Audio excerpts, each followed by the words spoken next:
উনি এখন সার্বিকভাবে অনেকটা আগের চেয়ে বেটার আছেন। কিন্তু ওনার যে কথাটি আমরা আগেও দেশে বলতাম যে ওনার যে ট্রান্সপ্ল্যান্ট করার বিষয়টা, লিভার এবং অন্য যে জটিলতা আছে, ট্রান্সপ্ল্যান্ট করার বিষয়টার ব্যাপারে এখনও সিদ্ধান্তে আসা যায়নি।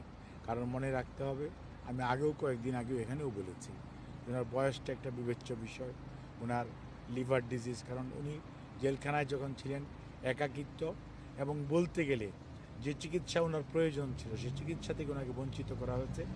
আর দীর্ঘ সময় আটকিয়ে রাখার কারণে যে সময় ওনার বিদেশে নিয়ে আসলে হয়তো আরও দ্রুত সুস্থ হওয়ার সম্ভাবনা ছিল, সেটি কিন্তু অনেকটাই আপনার আজকে এই সময়ে এসে আমরা চিকিৎসকদের বক্তব্য হচ্ছে হয়তো আগে হলে নতুন চিন্তা ভাবনা করা যেত।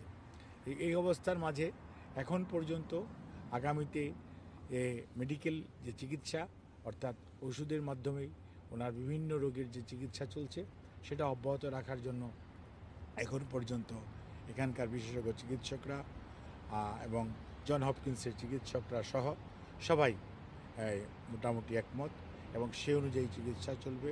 এবং এই চিকিৎসা চলা অবস্থায় ওনার শারীরিক অবস্থার উপর ভিত্তি করেই পরবর্তীতে এবং যে সকল পরীক্ষার রিপোর্টগুলো এখনও আসে নাই সেগুলো আসার সাপেক্ষে কয়েকদিনের মধ্যে হয়তো চলে আসবে। কয়েকটা এখান থেকে বাইরেও পাঠানো হয়েছে, কাজেই সেগুলো সব নিয়ে পরবর্তীতে সিদ্ধান্ত গৃহীত হবে। আপনারা দের মাধ্যমে আমরা দেশবাসীর কাছে ওনার এই সুস্থতা যাতে অব্যাহত থাকে এবং সেই জন্য আল্লাহর কাছে দোয়া, উনি এবং ওনার পরিবারের পক্ষ থেকে, বিশেষ করে আমাদের ভারপ্রাপ্ত চেয়ারম্যান এবং ম্যাডাম নিজে আপনাদেরকে যেমন ধন্যবাদ জানিয়েছেন, আপনাদের মাধ্যমে দেশবাসী এবং সকল মানুষের কাছে ওনার সুস্থতার জন্য দোয়া চেয়েছেন। ধন্যবাদ।